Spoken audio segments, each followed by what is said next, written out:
Surge fundamentalmente esta necesidad cuando pasamos ya desde el estadio de la Edad Media a la Revolución Industrial, en donde las relaciones de producción tienden a masificarse. Me explico. Cuando se producía a baja escala, es decir, cuando nos encontrábamos con la producción artesanal, en que el eje productivo estaba conformado fundamentalmente por el padre, que era el artesano, su esposa, que era la que lo ayudaba, en general los hacía cargo de las situaciones domésticas, y los hijos, que eran los aprendices, evidentemente no era necesario que existiera una norma protectora o reguladora como la que representa hoy en día el derecho al trabajo y todas las normas. Se da este salto a la revolución industrial, cuando se empieza a producir el capitalismo comercial, que se encuentra la necesidad de regular este tipo de relaciones contractuales. ¿Por qué? Porque la contratación de mano de obra se hizo masiva. Cuando se generan estos grandes polos industriales, ¿qué es lo que sucede por consecuencia? Que en definitiva el hombre o la persona, las mujeres en general, los ciudadanos, migran desde el campo hacia la ciudad.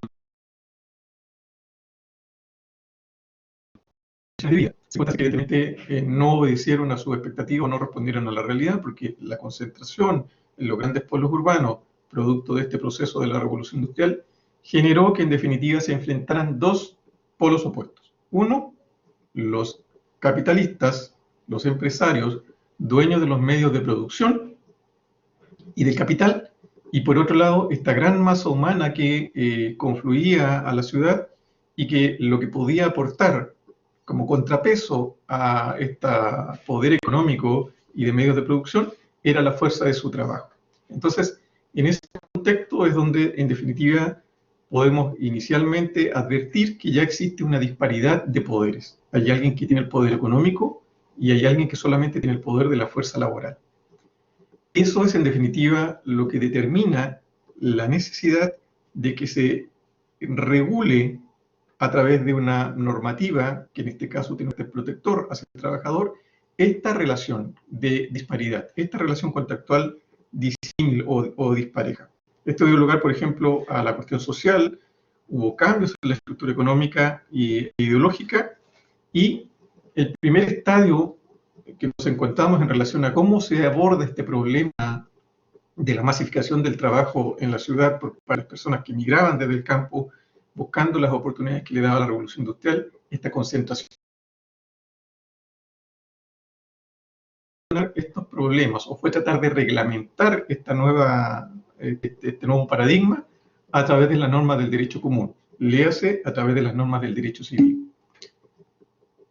Por eso decimos, en realidad, Pía me dice que puede repetir lo que acabo de decir. ¿En qué parte se quedó? Ah, se cortó el audio. Perfecto. Bueno, hay un problema con la conexión. Voy a retrotraerme un poco en lo que he indicado.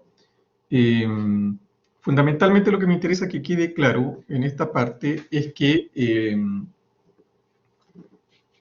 este nuevo tipo de relaciones contractuales que se generaron producto de la migración de la masa del campo a la ciudad para enfrentarse a los dueños del capital y de los medios de producción, circunstancia propia de la revolución industrial, inicialmente se verificó o se trató de regular a través de las normas del derecho común, es decir, a través de las normas del Código Civil. Por eso es que ayer yo les comentaba en la primera clase que el derecho civil se manifiesta como absolutamente insuficiente para poder regular este tipo de relaciones contractuales, en donde no opera el principio de la autonomía de la voluntad y en donde no opera la igualdad contractual. De ahí entonces es el hecho de que nazca el derecho laboral. La primera forma como se trató de regular este tipo de relaciones contractuales fue a través del arrendamiento de servicios. El contrato de arrendamiento de servicios, que es una norma propia del Código a base de la igualdad contractual y del principio de autonomía de la voluntad. Entonces, Cuando en definitiva se advierte que la regulación civil no es suficiente para abordar esta nueva forma, este nuevo paradigma de relación contractual, es que se empieza a generar los atisbos de lo que hoy día vamos o conocemos como derecho del trabajo. ¿Cómo se genera en definitiva la inquietud de regular legalmente esta nueva forma de contratación? Primero, con la toma de conciencia de los trabajadores en relación a que el asociativismo, el formar colectivos, podía de alguna forma... Chuta, tenemos problemas acá con el audio. No sé de qué forma lo voy a poder solucionar. Tal vez cuando accedan a la grabación de la clase completa, me imagino que no van a haber problemas de audio ni de conexión. Debe obedecer a la señal de internet que tengo acá en la casa, que debe estar generando algún tipo de problema. Voy a tratar de seguir avanzando en la clase y vamos a ver si una vez que la clase termine pueden de alguna forma acceder al video, a la grabación completa, que espero no tenga ningún tipo de problema o complicación. Este es un tema que ya me comentaron hoy en la mañana, le había ocurrido a varios profesores que habían tenido problemas de conexión. Bueno, continúo. A este fenómeno entonces de la asociatividad de trabajadores se generó la respuesta del Estado. Sí, Tomás, empezamos con el apunte 1. Vamos a la primera página del apunte 1. Se generaron problemas por la realidad de los medios de producción respecto de esta concentración de fuerzas que se estaba generando por parte de los trabajadores organizados. Es decir, este colectivismo, esta fuerza de los trabajadores organizados que a través de la unión buscaban mejores condiciones de trabajo, de remuneración, frente al empresariado, generó evidentemente cierto tipo de resquemores en el empresariado, en los dueños de los medios de producción, de los medios económicos, y por lo tanto ellos, ¿a quién recurrieron? Al Estado, al gobierno de turno, para señalarle, tenemos un problema, nosotros somos el motor de la economía, los trabajadores se están organizando y están generando determinadas problemáticas que están siendo incómodas para nuestro sector, y por lo tanto usted, Estado, hágase cargo de esta situación. Entonces, ¿cuál fue la reacción inicial del Estado, en general, de los Estados, fundamentalmente en Europa, donde se estaba generando este problema de la revolución industrial? Gran Bretaña, Francia y en el continente americano, en Estados Unidos, fue precisamente el rechazar, el prohibir estas asociaciones a través de la represión. Múltiples ejemplos podrían darse de esa naturaleza, para posteriormente tolerarlas en un estadio más próximo e inmediato, y para llegar finalmente a lo que tenemos hoy día, que es precisamente la promoción, el reconocimiento y promoción de los valores asociados a la protección de los trabajadores, y fundamentalmente en el ámbito colectivo a través del reconocimiento como derecho humano fundamental del principio de libertad sindical, como vamos a ver en el próximo semestre. En consecuencia, el derecho laboral hoy se confunde con el orden público, por cuanto las normas de derecho del trabajo en general emanan del Estado. Hay una protección por vía legal para el trabajador. La protección por vía colectiva, esto es el nacimiento de normas de derecho desde la perspectiva de lo que consigan los trabajadores a través de la colectivización, por ejemplo, a través de un sindicato, es lo que se denomina derecho colectivo, que en general corresponde a mejoramientos al estándar mínimo que garantiza el Estado. El Estado adopta una posición frente a las relaciones laborales, configura una disciplina jurídica autónoma y regula las relaciones laborales en general, reconociendo entonces a la persona de del trabajador y a la consecuencia natural y obvia de la labor que desempeña el trabajador, que es el trabajo, como el ámbito o aspecto de regulación jurídica en el ámbito individual, y en la segunda parte, que es la del derecho colectivo, en el ámbito colectivo. Lo que a nosotros nos preocupa en estos momentos, de acuerdo a lo que indicamos ayer, es precisamente la regulación en el ámbito individual. Entonces, en el ámbito individual, es decir, en la relación entre trabajador y empleador individualmente considerados, quien en definitiva protege y establece el marco mínimo regulador es el Estado a través de la ley. Llámese Código del Trabajo o cualquiera otra de las normativas protectoras del trabajador, ley de accidentes del trabajo y enfermedades profesionales, seguro de cesantía, etcétera, etcétera. Las normas de carácter previsional que son protectoras de los trabajadores, todas estas emanan del Estado. Entonces, en la protección individual es la ley el eje rector, el eje regulador. Y en el ámbito colectivo es la autonomía colectiva, es el actuar de los sindicatos, el que crea de alguna forma derecho, y esa creación de derecho es el mejoramiento de las condiciones mínimas que establece el Estado a través de la norma. Pongamos un ejemplo, como para ir aterrizando la materia. En Chile, el feriado legal, es decir, el descanso obligatorio que tiene que tener todo trabajador o trabajadora que cumpla un año de servicios, a lo menos un año de servicio en la empresa, es de 15 días hábiles. Esos días hábiles se cuentan desde lunes a viernes. Y esos días hábiles que el trabajador o trabajadora está con feriado, con descanso efectivo, tienen que ser remunerados por el empleador. Ahora, nada impide que sobre ese mínimo y producto de un proceso de negociación colectiva de un sindicato, establezca un acuerdo entre el empleador y los trabajadores organizados en el sentido de que ese feriado legal sea no de 15 días, sino que sea de 18 días. Si ustedes se dan cuenta, ese es un mejoramiento del estándar mínimo que establece la ley. Por lo tanto, en el ámbito individual, la ley es la que protege, y en el ámbito colectivo es la autonomía sindical, la autonomía colectiva, la que puede mejorar de alguna forma estas condiciones individuales, mejorar estas condiciones individuales que garantiza la ley.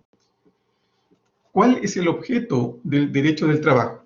No todo trabajo en Chile es objeto de regulación y protección por parte del legislador.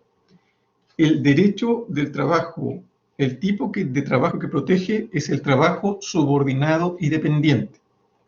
Vamos a ver, y es bueno ya que desde este momento vayan tomando conocimiento y conciencia de este tema, que para diferenciar una relación de carácter laboral de algún otro tipo de relación contractual, civil o comercial, el hecho puntual al que debemos apuntar, y después vamos a ver más adelante en próximas clases la crítica que se hace a esta, o la crítica que desde ya podemos empezar a hacer, de acuerdo a los tiempos que corren a este elemento, lo que diferencia una relación contractual laboral de otro tipo de relaciones es el vínculo de subordinación y dependencia. El vínculo de subordinación y dependencia es el elemento fundamental al que apunta nuestro legislador, la doctrina y la jurisprudencia de nuestros tribunales, los fallos de nuestros tribunales, para resolver cuándo estamos en presencia de un contrato de trabajo, de una relación de carácter laboral. ¿En qué se manifiesta este vínculo de subordinación y dependencia? Es decir, en el reconocimiento de que existe un empleador, que es el que tiene el poder de mando, de dirección y administración de la empresa, y un trabajador que está subordinado a ese empleador. Por eso es que cuando se define el contrato de trabajo, en el artículo 7º del Código, el contrato individual de trabajo es una convención. Vamos a hablar del tema de los honorarios. Muy buena pregunta, Tomás. Es una convención por la cual el empleador y el trabajador se obligan recíprocamente, es decir, obligaciones recíprocas entre empleador y trabajador. Ambos tienen obligaciones que son de uno hacia otro. Es decir, el trabajador, a prestar servicios personales bajo dependencia y subordinación del primero. Es decir, el trabajador presta sus servicios personales bajo dependencia y subordinación del empleador. Y aquel, es decir, el empleador, a pagar por estos servicios una remuneración determinada. Tengan presente desde ya aprenderse de memoria el artículo 7º del Código del Trabajo, porque después en próximas clases, ya en un par de semanas, vamos a desglosar los elementos. Pero por lo pronto lo que me interesa es que se comprenda que la relación laboral, la relación contractual que regula el derecho del trabajo es aquella en donde está presente el vínculo de subordinación y dependencia. Alguien hizo una pregunta respecto de los honorarios. Buena pregunta, porque esto está siendo resuelto reiteradamente por la Corte Suprema a raíz precisamente de las prestaciones de servicios a honorarios en la administración pública. Pongamos primero en el ejemplo de una prestación de honorarios en un sector privado. En principio, una relación contractual que se base en la figura de los honorarios no responde precisamente a lo que se determina como relación contractual laboral, porque lo que diferencia, como hemos dicho, la relación laboral de otro tipo de relaciones es el vínculo de subordinación y dependencia. En concreto, vamos a poner un ejemplo. Si yo le encargo a un arquitecto que me elabore los planos de la casa que yo quiero construir, le entrego las especificaciones y le digo, este es el traje de mi casa, más o menos esta es la distribución de las habitaciones, levánteme usted los planos porque yo necesito esto para empezar a construir. Voy a su oficina, le hago el encargo. Y el arquitecto me dice, perfecto, yo esto lo voy a tener listo en 10 días más. Durante esos 10 días, el arquitecto no está obligado a entregarme un reporte de lo que está haciendo. No está obligado a trabajar exclusivamente en el encargo que yo le he mencionado. No está obligado a concurrir a mi oficina, ni a enviarme un correo electrónico indicándome cuáles son los avances, etcétera, etcétera, etcétera. Trabaja como un profesional independiente, al cual yo le estoy requiriendo un servicio y él me está prestando un servicio, pero sin que exista esta relación de subordinación y dependencia, porque estamos en un plano de igualdad contractual. Entonces, cuando yo voy a retirar el trabajo a la oficina del arquitecto, el arquitecto me entrega los planos y me entrega una boleta de honorarios.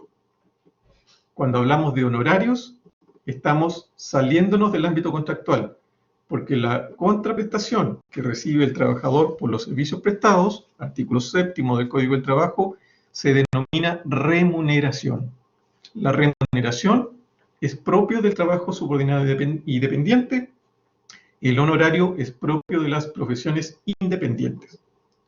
Ahora, nada impide que si se dan los presupuestos de la relación laboral, yo pueda obtener de un tribunal del trabajo que una relación contractual que en los hechos aparece como prestación de servicios a honorarios, un tribunal del trabajo la pueda declarar relación laboral y pueda reconocer todos los derechos propios de un trabajador, aun cuando yo haya entregado boletas de honorarios. Siempre en la medida que aquella persona que estuvo ejerciendo servicios contratados a honorarios pueda probar que en los hechos la circunstancia era distinta, es decir, que había un vínculo de subordinación y dependencia. Pongamos un ejemplo. Supongamos que algún abogado recién titulado concurre a un gran estudio jurídico y ofrece sus servicios. Y en el estudio jurídico lo contratan y le dicen, mire señor, la fórmula que nosotros le ofrecemos es una prestación de servicios a honorarios. Todos los meses usted me va a entregar una boleta con el valor que acordamos por la retribución por sus servicios prestados. Hasta ahí, prestación de servicios a honorarios claramente. Pero sucede que entre las condiciones de contratación, este gerente del estudio jurídico le dice al joven abogado, usted tiene que venir todos los días desde las 8 de la mañana hasta las 6 de la tarde. Le vamos a asignar una oficina para que trabaje, le vamos a crear una cuenta de correo institucional, usted tiene que emitir reportes e informes, participar de las reuniones de equipo, ir a las audiencias que yo le indique y atender a los clientes que yo le indique. ¿Está o no presente la subordinación y dependencia en esas condiciones? ¿Qué creen ustedes? Dándoles en definitiva todo este listado de circunstancias. Muy bien, Javiera, muy bien. Pía, bien. Evidentemente están presentes el vínculo de subordinación y dependencia. Entonces, si eventualmente ese estudio jurídico, 3 años después, le dice a ese abogado que ha estado yendo todos los días, desde las 8 de la mañana hasta las 6 de la tarde, que incluso ha firmado un libro de asistencia para acreditar que en definitiva se han otorgado feriados por 15 días, siendo una prestación de servicios que en los hechos aparece como honorarios, está están presentes los hechos fundantes de la relación laboral, los hechos que permiten acreditar el vínculo de subordinación y dependencia. Entonces, si 3 años después el dueño del estudio jurídico, el gerente, le dice, ¿sabes, Juan? Yo ya no quiero trabajar más contigo, por lo tanto nuestra prestación de servicios a honorarios termina hoy. Ese abogado podría eventualmente ejercer una acción ante un tribunal del trabajo para pedir que el juez del trabajo, probando la concurrencia de todos estos elementos, declare que en los hechos existe una relación de carácter laboral. Busquen en su apunte un poco más adelante, cuando hablamos de los principios, que hay un principio del derecho al trabajo. Me hago cargo de inmediato, Iván. Que hay un principio del derecho del trabajo que dice relación con la primacía de la realidad, que se impone al principio de la ajenidad que estaba mencionando uno de sus compañeros. El principio de primacía de la realidad lentamente lo vamos a tocar para hacer el enlace con el ejemplo que les acabo de indicar. Determina que cuando existe diferencia entre lo que sucede en el terreno de lo escriturado, este contrato de prestación de servicios honorarios, y lo que está sucediendo en la realidad, el juez laboral le debe dar preeminencia, le debe dar preferencia a lo que ocurre en el terreno de los hechos. Es decir, perfectamente puede un juez laboral, fundándose en este principio y en la medida que se le prueben los elementos de la subordinación y dependencia, declarar que esa prestación de servicios a honorarios realmente desde el primer día fue una prestación de servicios de carácter laboral. Por lo tanto, fue una relación contractual laboral regida por las normas del Código del Trabajo y no por las normas del Código de Comercio, como sucede con las prestaciones de servicios a honorarios. ¿Queda claro el ejemplo más o menos? Para ver cuál es el objeto de regulación del derecho laboral. Perfecto. Impecable.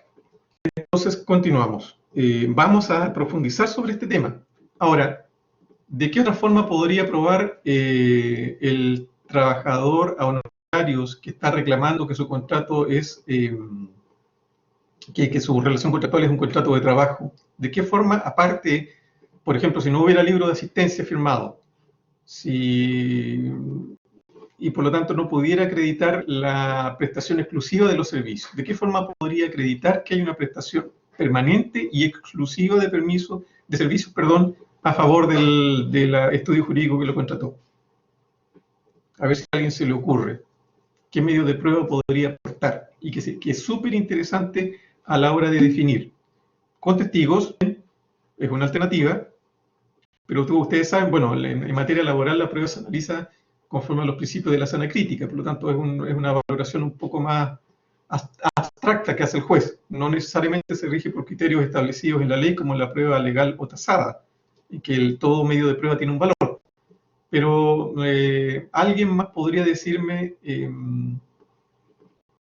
qué elemento documental podría yo presentar para acreditar la exclusividad en la prestación de servicio? ¿Qué es lo que tiene que emitir el profesional a honorarios todos los meses por el servicio prestado? La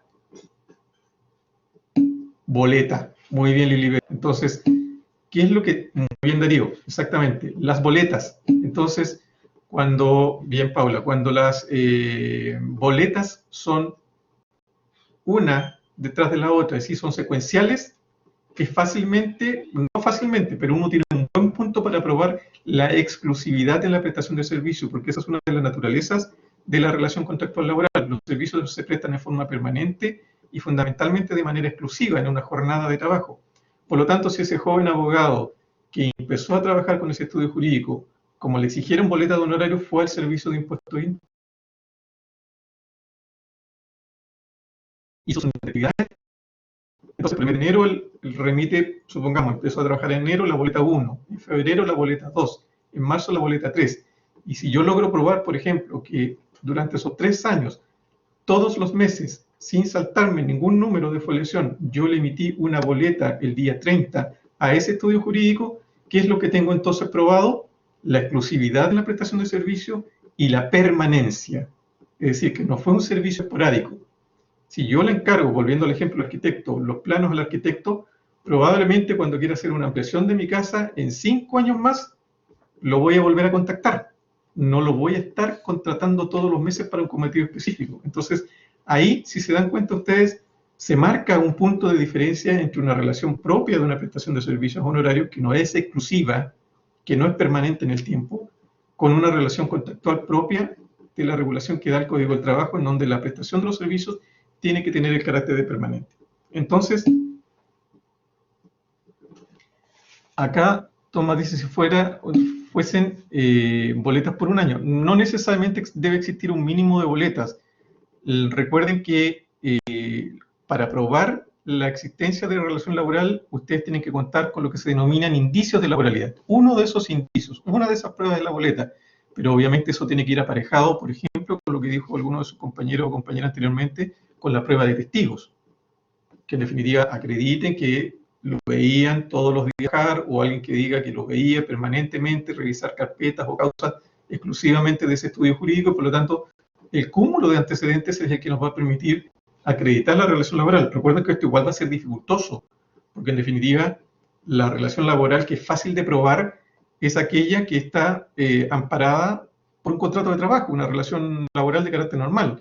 Todo lo que sea normal, que yo pretenda que un juez del trabajo lo declare en contrario, es decir, que una relación a honorarios, un juez del trabajo diga que es una relación contractual laboral, va a tener un grado de dificultad probatoria. No tanto como si fuera un juicio civil, la prueba tiene un peso específico, porque en materia laboral, les vuelvo a insistir, anoten por ahí el artículo 456 del Código del Trabajo, existe una forma especial de valorar la prueba, conforme a lo que se denomina la sana crítica. Entonces ahí hay criterios como las máximas de la experiencia, los principios de la lógica formal, las consideraciones jurídicas o técnicas, etcétera, mediante 456, mediante las cuales el juez llega a una determinada conclusión a través de este análisis que es un poco más libre.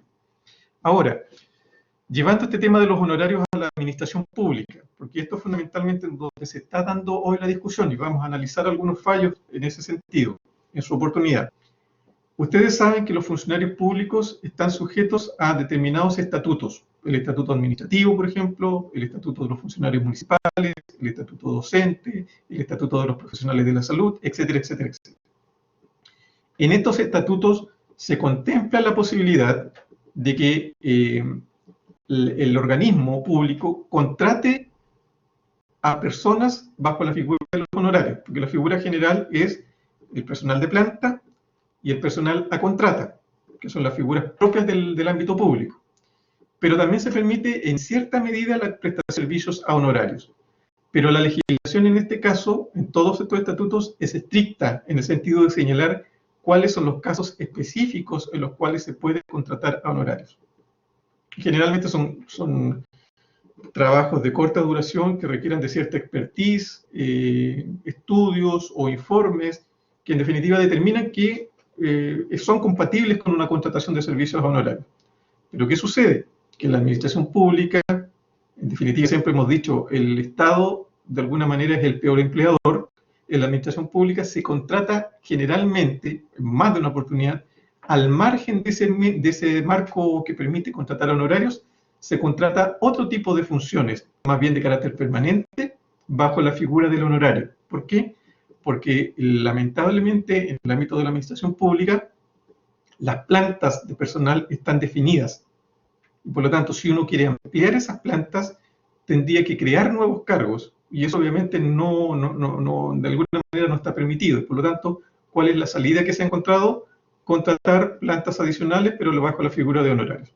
El problema se presenta cuando yo pongo término a esas contrataciones públicas en el ámbito de la administración pública honorarios, en que esos trabajadores que están contratados a honorarios, o esos funcionarios que están contratados a honorarios, demandan ante un juez laboral y piden que se declare que la prestación de servicios que hizo durante todo ese tiempo no era a honorarios, sino que respondía de alguna manera a labores de carácter permanente del servicio para el cual fueron contratados. Por ejemplo, en el Ministerio de Vivienda y Urbanismo, en el Servicio de Impuestos Internos, en el Serviu, en la misma Corporación de Asistencia Judicial, si eventualmente se contratara honorarios a personas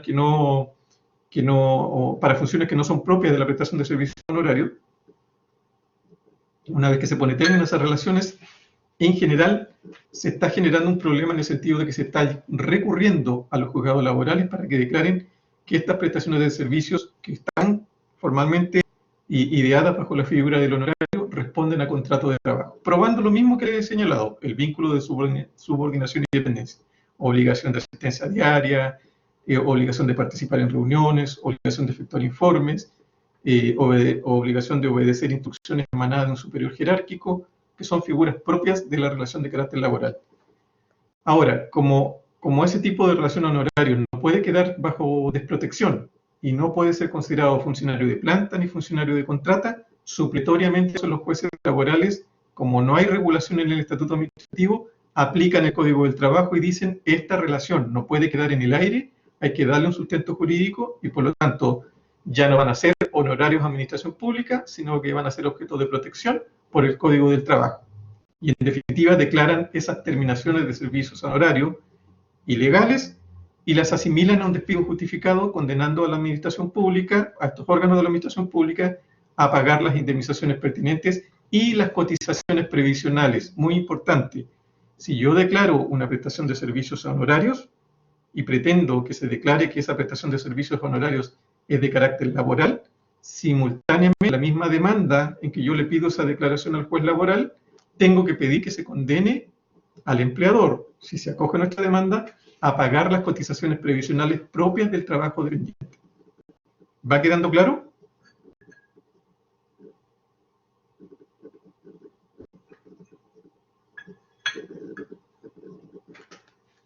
Continuamos. Perfecto. Claro, en definitiva, si yo estoy contratado en el servicio público a honorarios, tengo los mismos derechos que los funcionarios de planta y de contrata, o debería tener los mismos derechos. Un aspecto que ha generado discusión es el de la protección, es el de la aplicación de las normas sobre protección a la maternidad, en que ahí hay evidentemente algún tipo de discusión que más adelante lo podemos profundizar en ese tema porque tiene ciertos ribetes y no quiero que en esta parte inicial nos vayamos confundiendo. Pero dejemos el apartado hecho, para que me lo recuerden en su oportunidad respecto de si en la prestación de servicios honorarios se aplican o no las normas de protección a la maternidad. Por ejemplo, el fuero maternal, el pre y postnatal, etcétera, etcétera. ¿Ya? Que ahí hay un punto de discusión respecto de ese tema.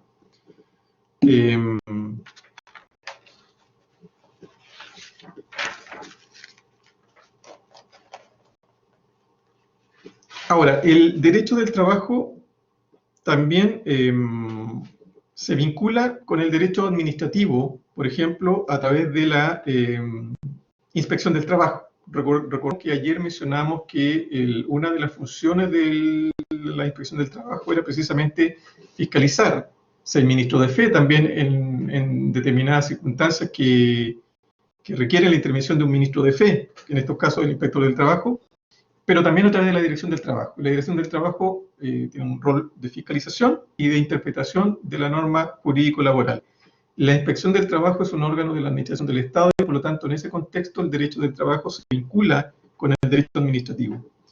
Y se vincula también con el derecho procesal a través de la intervención de la justicia, de la instauración de un procedimiento de carácter laboral con tribunales especiales en muchos casos, tribunales que se dedican exclusivamente a la administración de justicia laboral, y por lo tanto ahí está la vinculación con el derecho procesal. ¿Alguien quería hacer, parece, una alcance o pregunta?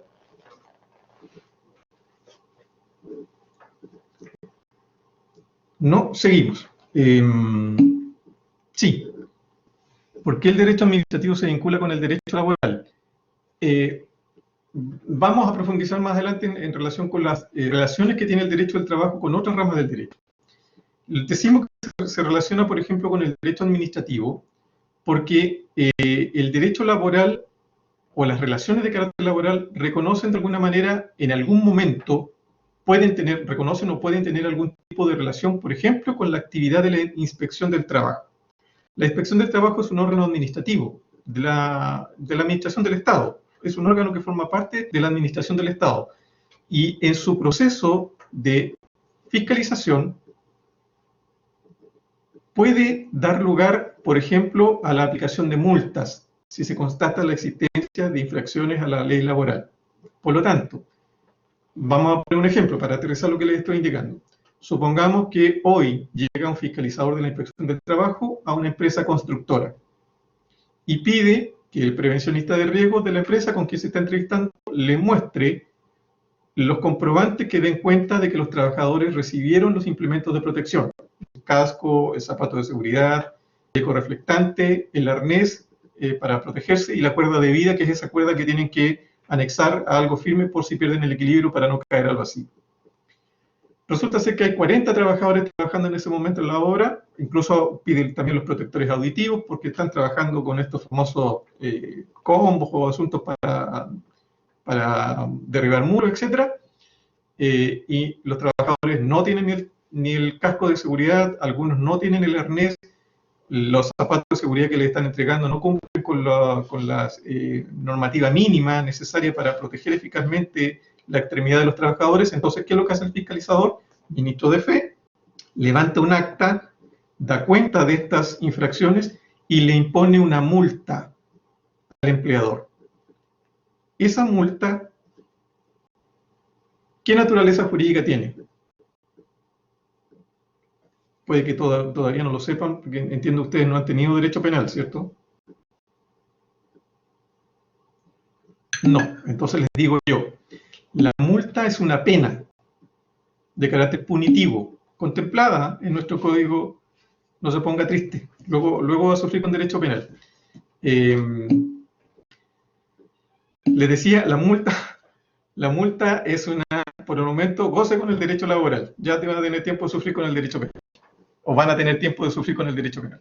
La multa es una pena y por lo tanto, cuando se ejerce esta acción por parte del inspector que impone una multa en unidades tributarias mensuales, multa que es a beneficio fiscal, está siendo efectiva una potestad del derecho administrativo, lo que se denomina el derecho administrativo sancionador, o el ius puniendi propio del Estado, es decir, la facultad que tiene el Estado de imponerle multas al administrado. En este caso vendría a ser la empresa. Entonces, desde esa perspectiva, evidentemente el derecho del trabajo se relaciona con el derecho administrativo, porque el derecho administrativo, a través de la intervención de la Inspección del Trabajo, que puede imponer una multa administrativa, así se denominan multas administrativas, interviene, entra el derecho administrativo a través de la potestad sancionadora del Estado a la relación laboral propia del derecho laboral, a la relación contractual propia del derecho laboral. Era ese contrato de trabajo que existe entre el trabajador de la construcción y la dueña empresa de la constructora, dentro del cual hay un incumplimiento por parte del empleador de ciertas medidas o beneficios en favor del trabajador. Se detectó ese incumplimiento, entonces el derecho administrativo sancionador propio de la Inspección del Trabajo ingresa. Ahí se genera el vínculo, ahí se genera la relación. ¿Cómo se relaciona el derecho del trabajo, por ejemplo, con el derecho procesal? A través del procedimiento laboral. Nosotros estamos estudiando acá el contrato de trabajo, la relación entre el trabajador individualmente considerado con el empleador. Pero ¿qué pasa si el empleador despide al trabajador y el trabajador estima que ese despido es injustificado? Va a tener que tener un sustento procesal para poder llevar esa controversia, ese despido que él considera que fue injusto, para poder someterlo al conocimiento de un órgano del Estado como es el Tribunal del Trabajo. Entonces el derecho procesal entra acá porque establece un procedimiento laboral especial, normas de procedimiento a través de las cuales se va a encauzar esta controversia que existe entre empleador y trabajador derivada de un despido dado en el ámbito de la relación laboral. ¿Queda claro entonces cómo se van de alguna manera relacionando las distintas facetas o las distintas ramas del derecho, este gran árbol que ustedes están empezando a completar hojita por hojita? Cada una de esas hojitas es en definitiva un ramo de la materia, un ramo de la carrera, para que en definitiva ustedes lo miren, van a ver que están todas entrelazadas. Cuando tengan el árbol completo y hagan esta vista lejana, se van a dar cuenta que todas las asignaturas que fueron estudiando individualmente en algún momento pueden llegar a tocarse o estar relacionadas y pueden llegar a aplicar ciertos principios propios del derecho penal con determinadas materias o con determinadas particularidades del derecho laboral. Estamos hablando de una norma sancionatoria, una pena administrativa, una pena que tiene el carácter de pena penal, valga la redundancia, que se aplica en materia de derecho laboral. Como, por ejemplo, ya que está hablando del derecho penal, que están deseosos de aprender sobre delitos, cómo el derecho penal, por ejemplo, se podría relacionar con el derecho del trabajo. A ver si alguien, con las nociones propias del derecho penal primarias que deberíamos tener, o que pudieran tener, puede hacer una asociación entre el derecho penal y el derecho laboral.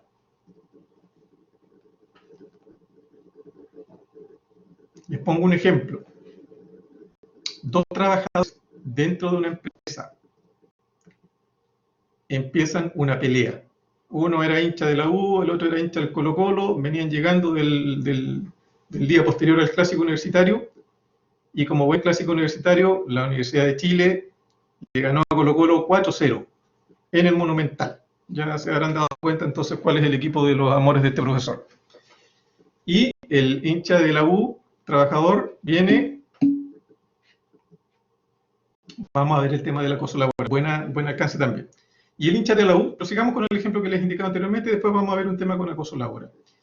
El hincha de la U viene y molesta al hincha de Colo-Colo, al compañero de trabajo que hincha Colo-Colo, que venía masticando su rabia. Y como buen hincha de Colo-Colo, violento por naturaleza, le da un golpe de puño, un puñete en la cara al trabajador que es el hincha de la U.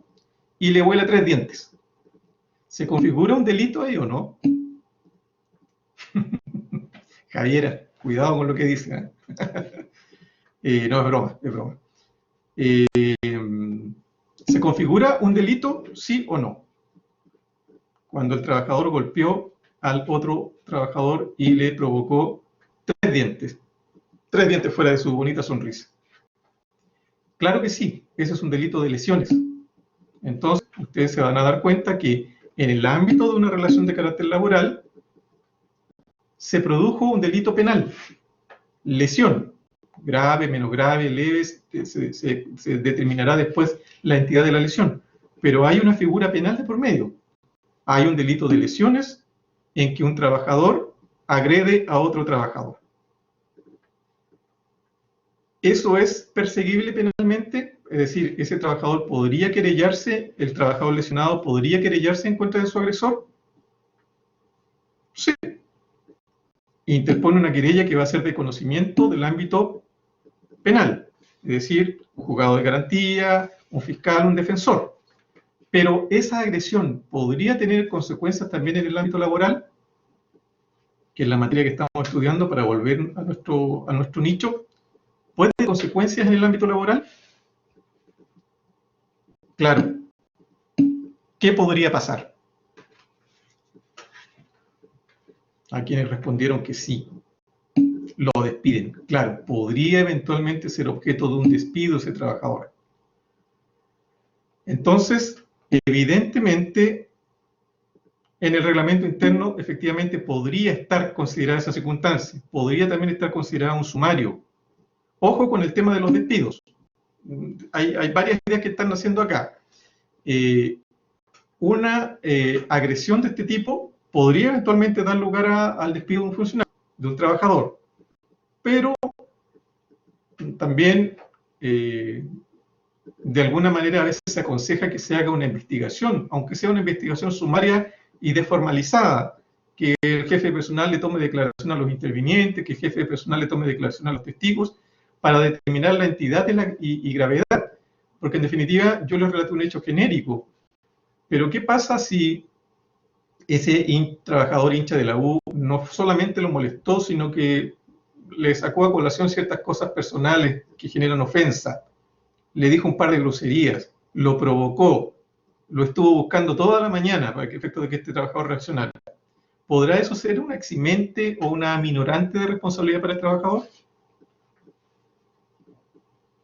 ¿Qué ustedes? Si hacen un proceso investigativo global, parece ser que sí, ¿cierto? Entonces, evidentemente, cuando ustedes como abogados, y lo conversábamos ayer, abogados de empresa, adopten la decisión de sugerirle o ratificarle a su cliente empleador que se tiene que despedir a un trabajador, tienen que estar seguros de probar la causal que van a invocar. En este caso, la causal que van a invocar va a ser la de vías de hecho, o puede ser la de incumplimiento grave de las obligaciones que impone el contrato, si es que en el reglamento interno están descritas las conductas que en definitiva dan lugar a un despido, entre ellas las agresiones mutuas entre trabajadores o la agresión de un trabajador a otro, un motivo justificado. ¿Se dan cuenta cómo podemos entrar a discutir? Hay una cosa que yo siempre digo en mis clases, y es un tema que yo creo que de alguna forma ustedes van a empezar a advertir en la medida en que vayan avanzando en los cursos y vayan conversando las distintas situaciones en el ámbito del ejercicio de la profesión. En el derecho, en general, las cosas no son ni blancas ni negras. Siempre están en el ámbito de lo gris. Y en ese ámbito de lo gris, en donde ustedes se van a tener que estar moviendo regularmente. No sé si me explico. Nunca o casi nunca les va a llegar un juicio, les va a llegar un cliente a contar una situación absolutamente clara que calce con absoluta precisión en lo que la norma jurídica establece. En general, lo que les va a ir a plantear su cliente cuando les haga las consultas pertinentes es un asunto difuso, al cual ustedes tienen que buscarle, por decirlo de alguna manera, el acomodo. ¿Cómo van a plantear su teoría? ¿Cuál va a ser la teoría, la que se denomina en derecho laboral teoría del caso? Es decir, ¿qué es lo que ustedes van a argumentar y cuál va a ser el sustento probatorio para esas argumentaciones? ¿Se entiende? Entonces, cuando hablamos del ejemplo del trabajador que agredió al otro, en principio todos dijimos hay que despedirlo. Ojo con ese tema, porque en definitiva es probable que no sea atendible o que no sea plenamente justificable adoptar de inmediato la medida del despido, sino que tal vez, tratándose de un trabajador que probablemente llevaba 15 años en la empresa y nunca ha tenido un problema, y por lo tanto tal vez la medida que se podría haber adoptado era la de una amonestación, sin perjuicio de la sanción penal que él pueda recibir producto de la querella particular que haga el trabajador afectado. Pero en el ámbito contractual es probable que haya sido que haya bastado con una amonestación o con una multa o la imposición de alguna de las sanciones que establece el reglamento interno de orden, higiene y seguridad de la empresa. Seguimos entonces. ¿Alguna duda, jóvenes? ¿Algo que no haya quedado claro?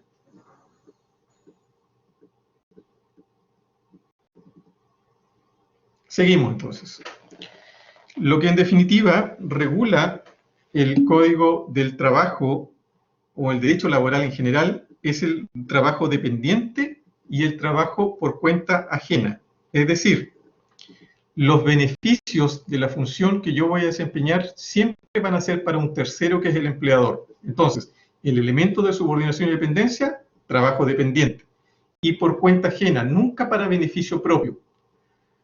El trabajador que va a una empresa y está todo el día fabricando ollas. Dele que dele, todo el día fabricando ollas, desde las 9 de la mañana hasta las 5 de la tarde. A fin de mes le pagan su remuneración, pero el beneficio de ese trabajo, el producto de ese trabajo, lo que se vaya a obtener producto de la venta, comercialización o exportación de estas ollas, va a ser para el empleador. Por lo tanto, siempre el trabajo dependiente, que es objeto de regulación del derecho laboral, es un trabajo por cuenta ajena. El resultado material de ese trabajo va a beneficiar a un tercero, que es el que dirige la actividad productiva, que es el dueño de estos medios de producción, que es en definitiva la figura del empleador. Nuestra legislación, como ya hemos dicho, vamos en la página 4, entrando a los antecedentes históricos. Sin embargo, perfecto. Sin embargo, como ya he indicado, el eje central al cual tenemos que apuntar para diferenciar una relación laboral, estrictamente laboral, de una relación contractual ajena al Código del Trabajo o ajena a la regulación del derecho del trabajo, es el vínculo de subordinación y dependencia. Ese es el elemento puntual al que hay que apuntar. Y aquí me voy a detener para plantearles un tema. Esta concepción doctrinaria y jurisprudencial, en el sentido de que, en definitiva, es el elemento subordinación y dependencia, el cual debe estar siendo considerado para distinguir una relación laboral de otro tipo de relaciones que no son reguladas por el Código del Trabajo es una idea que lleva siglos instalada, desde que en definitiva el derecho civil se manifestó como insuficiente para regular este tipo de relaciones, y por lo tanto nace el derecho laboral asociado a esta idea de la subordinación y dependencia, asociado a esta idea de inequidad de poderes.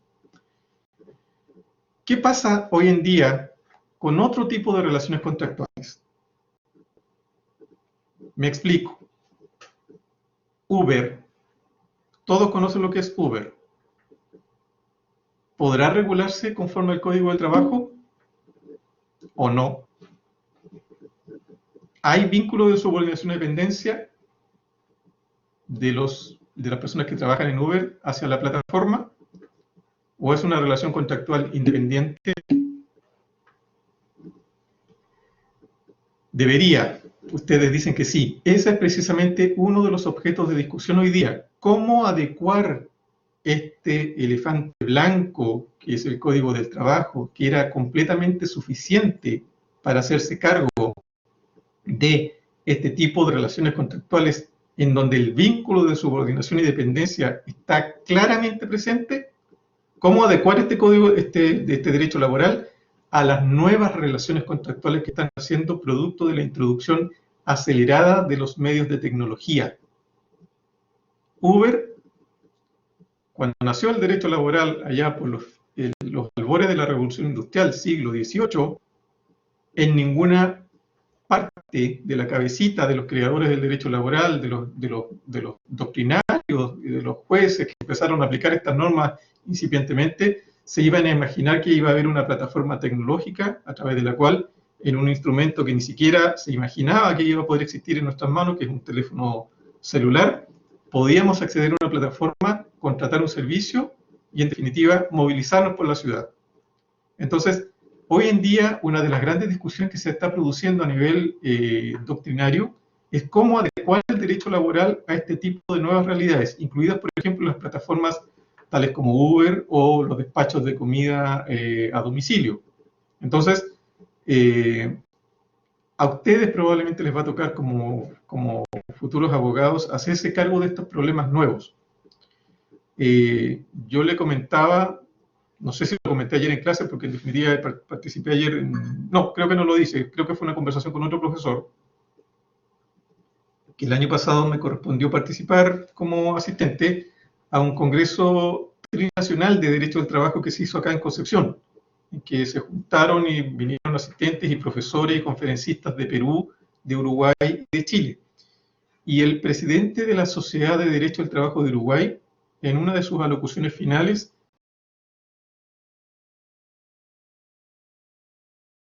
los próximos 20, 30 o 50 años, es que en definitiva los laboralistas estamos de alguna manera inmovilizados en el tiempo, falta un poco sacudirnos y abrirnos a nuevas realidades, porque siempre pretendemos solucionar problemas nuevos, como el caso de Uber, por ejemplo, con ideas viejas. ¿Cuál es la idea vieja a la que decía referencia este profesor implícitamente? A que en Chile y en el mundo en general, lo que de alguna manera define una relación, una relación contractual laboral es el vínculo de subordinación y dependencia. No está tan claramente presente, nos cuesta un poco decir que eso es objeto de regulación del derecho laboral. Y eso es lo que ha dado lugar, por ejemplo, a las discusiones que se están planteando hoy en día respecto de si plataformas digitales tales como Uber pueden ser o no objeto de regulación del derecho laboral. Yo creo que tarde o temprano, más temprano que tarde, Uber y todo este tipo de aplicaciones similares a esas van a tener algún tipo de regulación propia del derecho laboral. No me cabe duda de eso. Otro ejemplo, lo que comentábamos ayer, el teletrabajo. ¿Saben ustedes o tienen nociones de lo que es el teletrabajo o trabajo a distancia? Es decir, empresas en las cuales los trabajadores no tienen obligación de asistir a las dependencias de la empresa, sino que realizan sus funciones desde su domicilio o desde el lugar donde ellos libremente escojan, estando conectados a una plataforma que permita monitorear su trabajo diario. La pregunta es, ¿el vínculo de subordinación y dependencia está presente en el teletrabajo? tan claramente como el trabajo que hace un trabajador que trabaja dentro de las dependencias de una empresa, como para poner la diferencia. Si todos tenemos que ir a la empresa y trabajar, marcar nuestra entrada a las 9 y nuestra salida a las 5, el vínculo de subordinación y dependencia está tan claro. Constanza me dice, no tan claro. Por lo tanto, ¿el teletrabajo debería dejar de ser objeto de regulación del derecho laboral? ¿O lo deberíamos regular? ¿Debería tener la protección del derecho laboral? Bueno, pero yo le estaba diciendo que lo que define una prestación de servicios de naturaleza laboral es el vínculo de subordinación y dependencia. ¿En el teletrabajo hay subordinación y dependencia? ¿Cómo sé yo como empleador que mi trabajador Juan es el que está cumpliendo las labores y tal vez porque está frente al computador y enviando un reporte, pero cómo sé yo que Juan es efectivamente el que está prestando servicio? No al 100%, como dice Pía. ¿Cómo sé yo si el informe que me llegó a la plataforma lo elaboró realmente Juan, que es mi trabajador, y no lo elaboró María, que es la esposa de Juan, mientras Juan está comiéndose una con sus amigos? Entonces, el teletrabajo tiene esa dificultad. ¿Lo habían pensado antes en ese sentido, no? O ahora que tienen conciencia de que el vínculo de subordinación y dependencia es lo que define una relación laboral, les cae un poco o les hace sentir.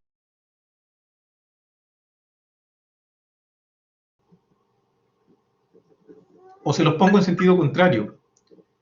Fíjense que yo les mencionaba ayer que el artículo 184 del Código del Trabajo.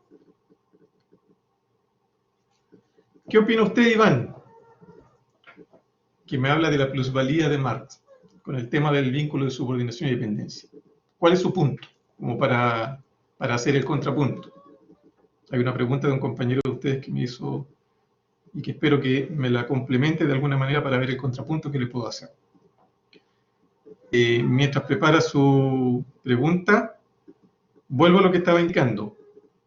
En el artículo 184 del Código del Trabajo está la obligación de todo empleador de adoptar todas las medidas necesarias para proteger eficazmente la vida y salud de sus trabajadores.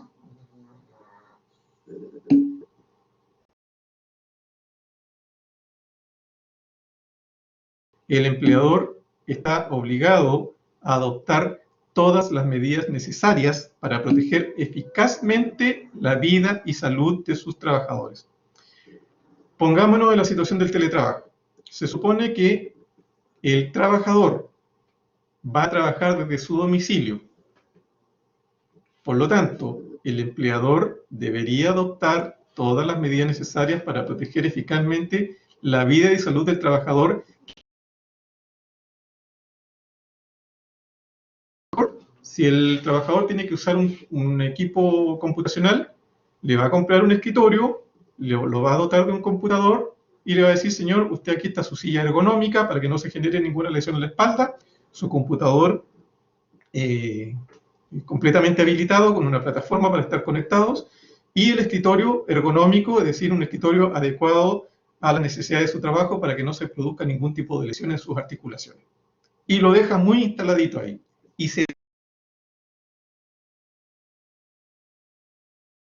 ¿qué pasa si el trabajador es un poquito flojito, no le gusta levantarse temprano, entonces pesca el computador y se lo lleva para la cama y trabaja acostado en la cama, en una posición que no es correcta, y por lo tanto a los 2 o 3 meses se le genera una cervicalgia, un problema en los tendones, y va a la mutual de seguridad porque según él tiene una enfermedad profesional. ¿Cómo el empleador puede verificar que el trabajador está respetando la forma de trabajo instruida y las medidas de seguridad adoptadas? Ahí es.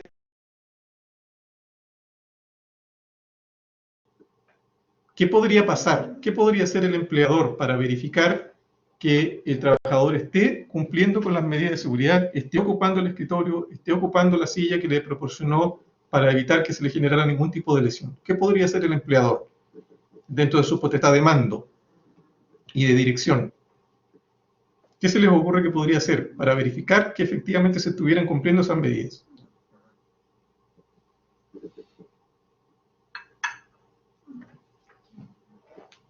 ¿Alguien tiene alguna idea?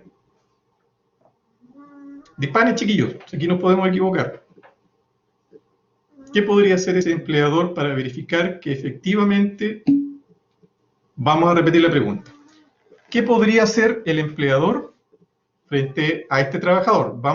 Estamos con la idea de que vamos a hacer teletrabajo, está autorizado, entonces el empleador va al domicilio del trabajador, porque el trabajador le dice, yo voy a trabajar desde mi casa, ese fue el acuerdo que adoptaron, le instala un escritorio ergonómico, es decir, un escritorio adaptado a las necesidades del trabajo para que no se le generen problemas al trabajador, le instala el computador, le carga la plataforma a través de la cual van a estar comunicados y le instala una silla ergonómica también para que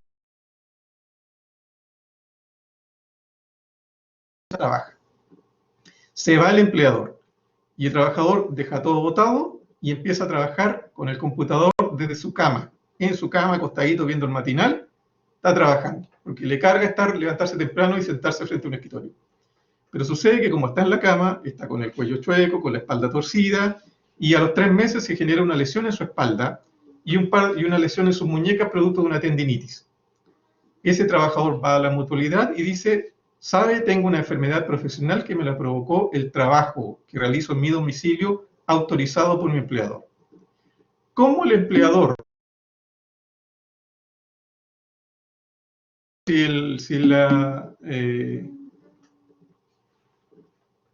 claro, pero la videoconferencia probablemente el empleador podrá en algún momento del día contactarse con el trabajador para efecto de saber si está trabajando o no. Podría poner cámaras, dice una de sus compañeras. ¿Podrá hacerlo? O compañero, no alcancé a leer el nombre, disculpa. ¿Podrá poner cámaras? ¿Por qué no puede poner cámaras según lo que dice Brian, Francisca y otros compañeros de ustedes? ¿Por qué no puede poner cámaras el empleador en el domicilio del trabajador?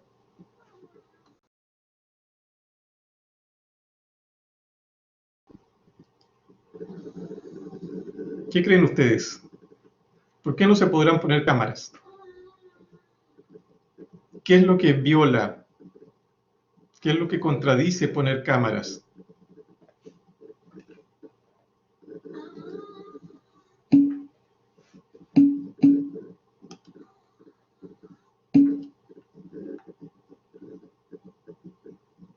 ¿Se cayó el audio? ¿Se escucha? Sí, se escucha. Perfecto.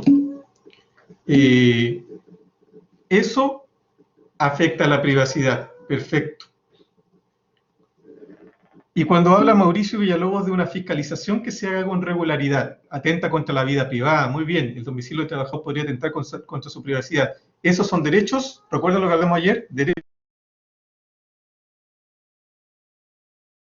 Los poderes empresariales, el poder que tiene el empleador, siempre va a tener como límite el respeto de los derechos fundamentales del trabajador. Y uno de esos derechos fundamentales es el de la vida privada, el de la inviolabilidad del hogar. Hay un compañero, Mauricio Villalobos, que dice, y una fiscalización que se haga con regularidad. ¿Qué problema tendría la fiscalización que haga el empleador con regularidad?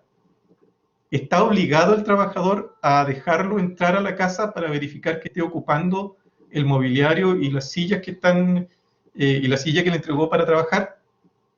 ¿O eso también viola su derecho?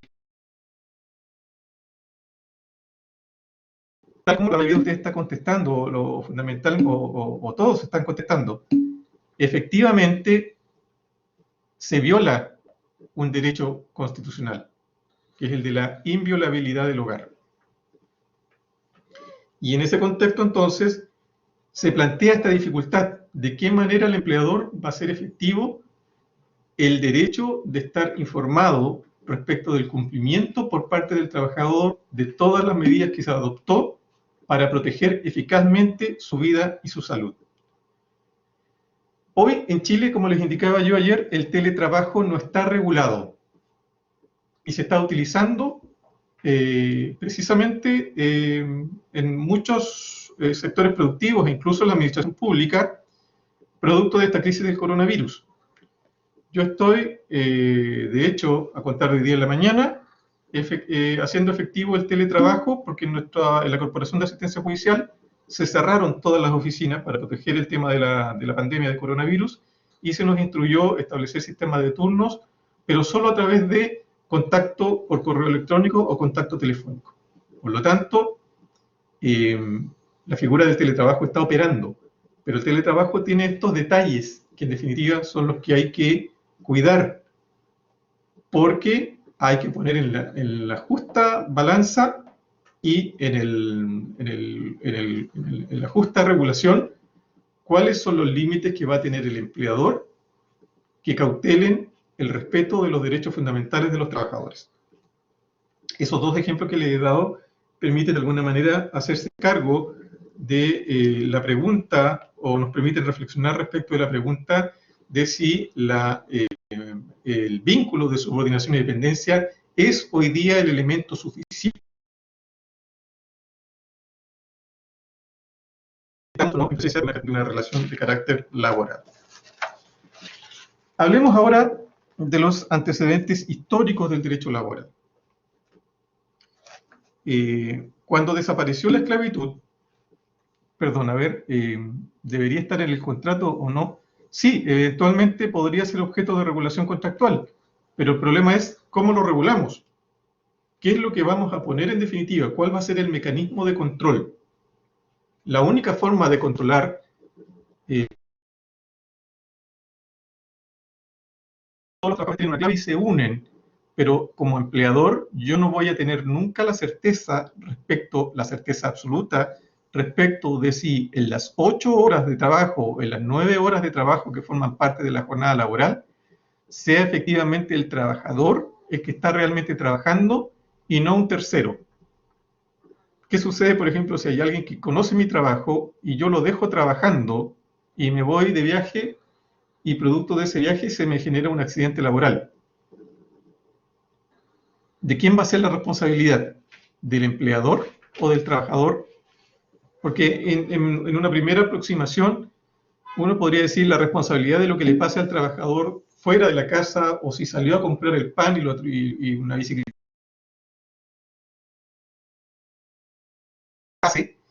es responsabilidad del trabajador. Pero el trabajador va a decir, bueno, pero ¿quién era el que estaba obligado a adoptar todas las medidas necesarias para protegerme? Entre otras, la supervisión para que yo no cometiera un error.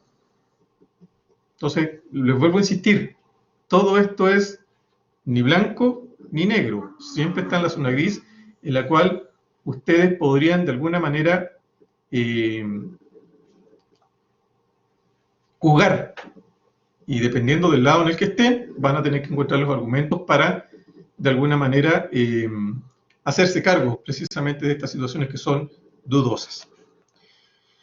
En cuanto a los antecedentes históricos, ya les mencionaba yo que la desaparición de la esclavitud hizo necesaria fundamentalmente uno de los elementos, cuando hablemos de las fuentes del derecho laboral, vamos a tocar el tema de que la desaparición de la esclavitud hizo necesario que naciera algún tipo de regulación especial. El esclavo no tenía contrato de trabajo. El esclavo, en definitiva, trabajaba bajo vínculo de subordinación y dependencia por la comida o por el techo, pero no había ninguna regulación específica hacia su trabajo, por lo tanto, esto se prestaba extensa de trabajo, no había régimen de descanso, no había protección frente a la existencia de accidentes de trabajo o enfermedades derivadas del trabajo, etcétera, etcétera. No había protección en cuanto al límite de edad. Si ustedes se dan cuenta, cuando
Estamos de nuevo, volvió.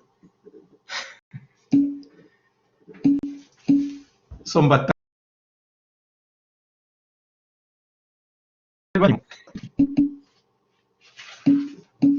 Ya, recreo para ustedes. Tómense una chelita, dicen algunos acá. Ya, volvemos entonces.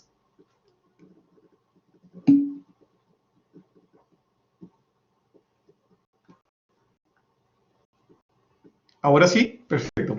No sé en qué parte quedé cuando se cayó el tema, a ver si alguien me puede indicar.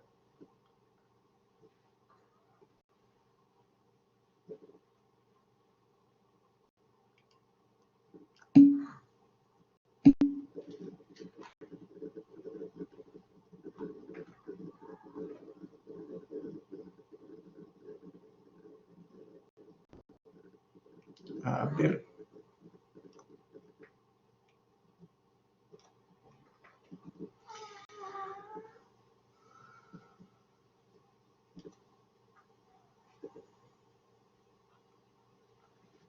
$3.33, $3.34, $3.35.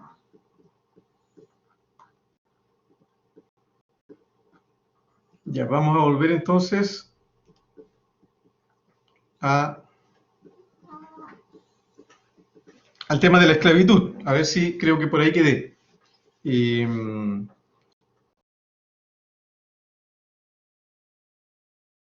Contrato de trabajo sin respeto a las condiciones mínimas de jornada laboral, sin protección frente a enfermedades profesionales o accidentes de trabajo, sin protección frente a los límites de la edad. Ustedes me pueden decir, sí, profesor, pero esas eran las mismas circunstancias que existían en los albores de la Revolución Industrial, y yo les contestaría que sí.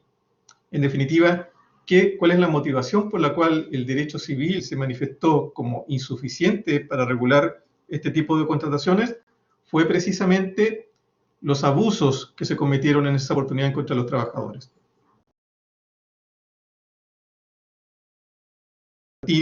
Era frecuente en la época de la Revolución Industrial que se sacara a niños de los orfanatos a cambio de comida.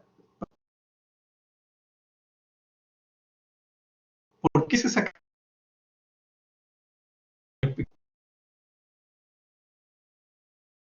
Producción continua de algodón y de otro tipo de materiales, era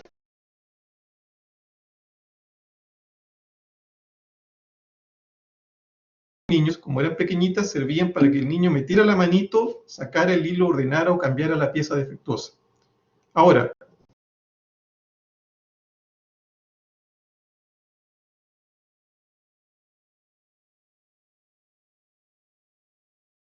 trabajar más de 12 horas seguidas, no tenían protección previsional, no tenían protección en materia de accidentes del trabajo y enfermedades profesionales, etcétera, etcétera, etcétera. Entonces, si uno quisiera hacer el símil con el fin de la esclavitud y la nueva forma de esclavitud, como le llaman algunos autores, al trabajo que se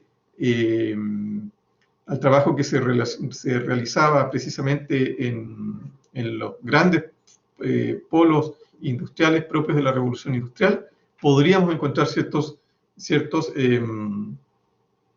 similitudes. Eso es lo que hace entonces que nazca este derecho nuevo y se incorporan estas nuevas formas de contratación acordes con las circunstancias fácticas y con las nuevas formas de trabajo, con la introducción de la tecnología y los cambios productivos que determinaron que en definitiva pasáramos del artesanado a la producción en serie, a lo que se denomina el modelo de industrias textiles, fundamentalmente textiles y del ámbito de la cerámica. Vamos a quedar hasta acá por hoy día. Ojalá que en la próxima clase de mañana podamos solucionar un poco el tema de la conexión para efectos de que no tengan los problemas que han tenido hoy día. De todas formas, esta clase debería haber quedado grabada suficientemente. La voy a revisar también durante la tarde, porque más o menos desde el principio que la estábamos grabando para que quede a disposición de todos ustedes. Nos vemos mañana entonces a las 14:30. Que tengan buena tarde, jóvenes.